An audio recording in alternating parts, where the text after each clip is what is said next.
Good evening. I'm Don Hudson. Welcome to the 7. Let's get a look at the big 7 stories, and we begin talking about the weather. The snow mostly gone. The sun was out shining bright today, and that means the snow has cleared up. You've probably noticed some potholes on the road that maybe you didn't see before. I'm sure you've had to dodge your share of them as well. With the recent heavy rainfall, snow and ice has created really the perfect conditions for potholes. It's fairly widespread around. The Tennessee Department of Transportation says the freezing and thawing cycle, along with cracks in the roadway, the rain, the snow, and cars driving over them, the potholes have been expanding. This time of year, patching is mostly temporary. For TDOT crews, they're out on the roadways statewide working to cover potholes for the weeks to come. TDOT Regional Communications Officer Mark Nagy encourages all of us to report potholes when we see one. It's fairly widespread. I think anybody who drives in these areas will certainly know where the potholes are, but we want to hear from the public to let them know what they're seeing. We're responsible for 24 counties of interstates and state routes. It's over 9,000 lane miles. We monitor roadways every single day, but we don't see everything immediately. So we ask that the public call us at 833-TDOT-FIX. We'll get that information and put those potholes on a list. They can also fill out a maintenance form at our website at tn.gov/TDOT.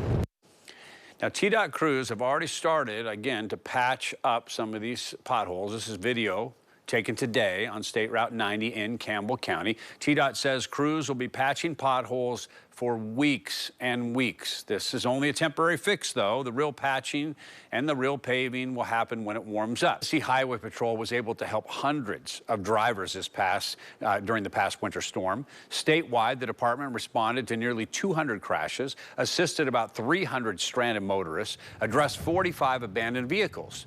Troopers also assisted stranded motorists, cleared roadways. They also investigated incidents surrounding hazardous driving conditions. Now, they also shared that they investigated 2 fatal crashes. Those occurred during that same time period. Drivers are reminded to please check road conditions before traveling and to call STAR 847 in case of an emergency. Right, now to prosecutors making a big decision about a man seeking a dismissal related to his January 6th trial. Now, prosecutors are saying the January 6th presidential pardon does not apply for a Maryville man convicted of developing a kill list of FBI agents after January 6th. Now, back in November 2024, Edward Kelly and another man were both convicted of plotting to kill FBI agents and local police investigators while awaiting trial for their role in the January 6th chaos. Kelly was among hundreds granted a pardon by President Donald Trump when he returned to office last month. In light of that pardon, Kelly's defense filed a motion saying the pardon covers all charges related to January 6, arguing those include the conspiracy plot as well. Well, the U.S. Attorney's Office for East Tennessee disagrees, responding in new court paperwork, which reads in part, "This case is about the defendant's entirely independent criminal conduct in Tennessee in late 2022, more than 500 miles away from the Capitol, threatening, soliciting, and conspiring to murder several agents and officers at the local and federal level." Kelly, by the way, is scheduled for sentencing on May 7th. We'll keep you posted on the case. Well, a sentencing is coming in 3 days for convicted East Tennessee child abuser and suspected serial rapist. Sean Williams from Johnson City was found guilty of sexually abusing 3 children.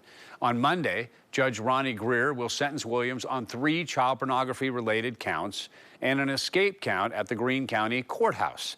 Now, the maximum sentence Williams can receive is 95 years.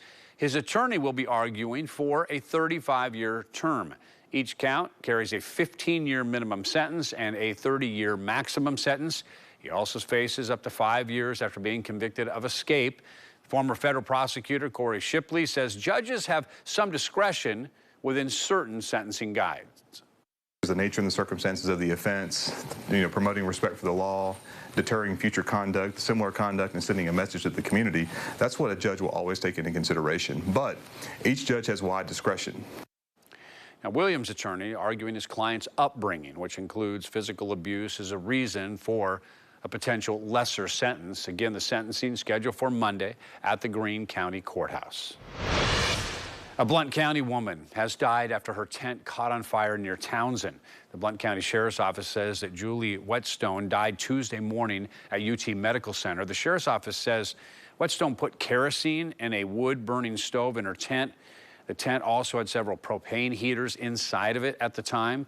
We're told that the mother was walking by the tent, getting out of the tent where she lived, actually. As she exited, her son attempted to put out that fire that was surrounding her. The fire was smothered with a blanket. She was rushed to the hospital, but she passed away. The victim's daughter said her mother was drinking earlier in the evening and was using a leaky kerosene can to refuel the stove fire.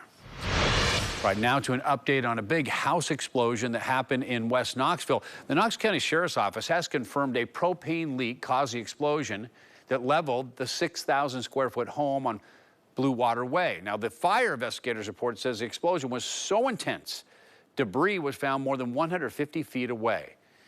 Now, they add due to the extreme damage, though, they cannot pinpoint where the propane leak was actually from. The loss to the home and all the contents is estimated about $4.5 million. A big development tonight to pass on in the case of a man who killed his roommate over an argument about not picking up his dog's waste from the yard. 35-year-old Stephen White has now been sentenced to 21 years in prison without the possibility of parole. This came after White was charged and convicted of second-degree murder following an argument that White had with his roommate about White not picking up the dog waste. Now, that argument ended with White shooting the roommate 3 times in the chest with a handgun.